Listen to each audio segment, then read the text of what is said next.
I'm walking between every station on the London Underground. On the Metropolitan line, I've been walking into central London from Amersham, Chesham, Watford and Uxbridge, and I continue to Aldgate.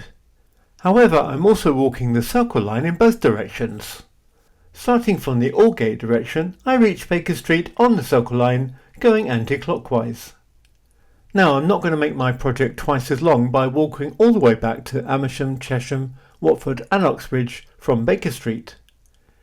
However, I have this little movie on hand, filmed in 1910 by the Metropolitan Railway.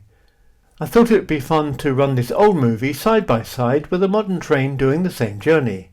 Well, the modern train is from 2014, so it's quite modern, but not really modern.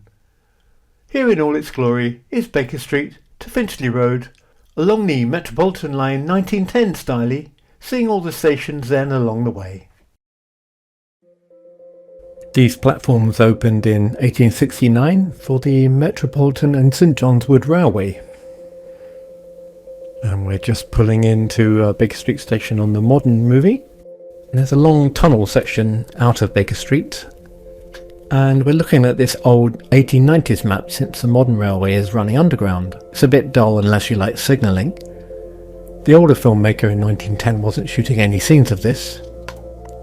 And it's presumed that the 1910 movie was made to spur on development in the outer suburbs, as in 1904 the Met had opened the Uxbridge branch, and they were really into selling off land next to stations for development and making lots of money.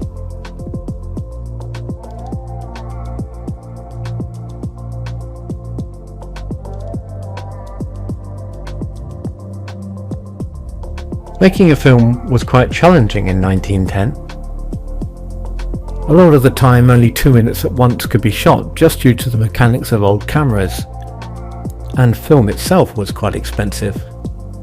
But even after all this time you can see how the movie was shot. They're concentrating on the stations but leaving the tunnel and countryside sections uncovered, using that time to change the reels on the camera.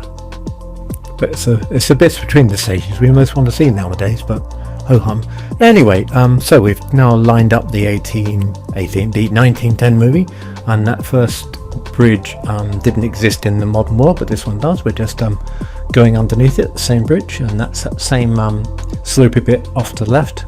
And we're heading up over the Regent's Canal, which is why the railway comes up here over ground.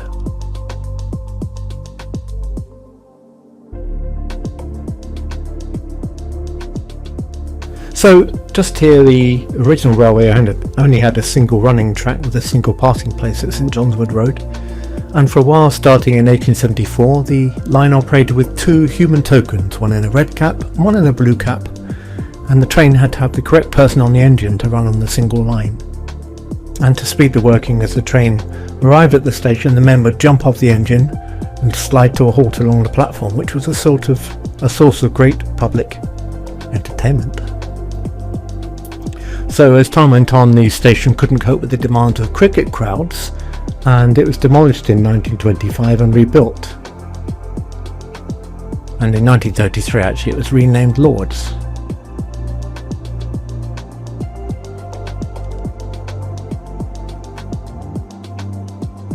This is Marlborough Road station we're just passing through. Marlborough Road doesn't really exist anymore, but the station still had the name. Around about the 1930s, the Metropolitan Railway was suffering from congestion a bit, caused by the limited capacity of its tracks between Baker Street and Finchley Road. By the way, this is a modern, or later incarnation of Marlborough Road station. And that was the old Metropolitan line, but to relieve the congestion, a new section of tunnel was created between Baker Street and Finchley Road for the Bakerloo line, and the replacement caused the closure of the 3 Metropolitan line stations. So Lord's, St John's Wood Road as was, Marlborough Road and Swiss Cottage all disappeared. And this is a fine 1930s Swiss Cottage station, lovely. We're just coming out into the open air now at Finchley Road, and we should be able to line up the old movie here. Yeah, there we go.